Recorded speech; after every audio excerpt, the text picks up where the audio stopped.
ഒരു ജീവിതത്തിൽ പോരായ്മകളുണ്ട്. അല്ലല്ല, പോരായ്മല്ല, ഞാൻ ഒന്ന് പൂർത്തിയാക്കട്ടെ. അത് ഒരു മുൻധാരണയോടുകൂടി കാണുന്നതിന് പകരം സിമ്പിളായിട്ട് ആലോചിച്ച് നോക്കുക. ഒരു സ്ത്രീയെ സംബന്ധിച്ചിടത്തോളം പുരുഷൻ ഒരിക്കലും ചെയ്യാൻ സാധിക്കാത്ത ചില ബാധ്യതകൾ സ്ത്രീ ചെയ്യുന്നുണ്ട്. പ്രസവം അല്ലെങ്കിൽ കുട്ടിയെ മുലയൂട്ടൽ പോലെയുള്ള കാര്യങ്ങൾ, എന്തൊക്കെ ഇക്വാളിറ്റി എത്തൊക്കെ തലതിരിഞ്ഞ് വന്നാലും പുരുഷൻ ഒരിക്കലും ചെയ്യാൻ പറ്റാത്ത കാര്യമാണ്.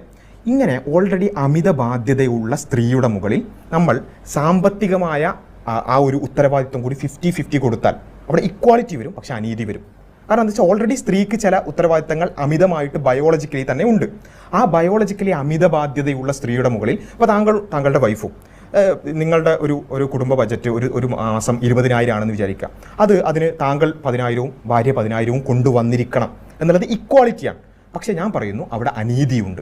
കാരണം താങ്കളുടെ ഭാര്യ അതിനപ്പുറത്തേക്കുള്ള ചില ബാധ്യതകൾ കൂടി ചെയ്യുന്നുണ്ട്. പ്രസവിക്കുക എന്നുള്ള അപ്പുറത്ത് എന്താ ബാധ്യത ഉള്ളത്?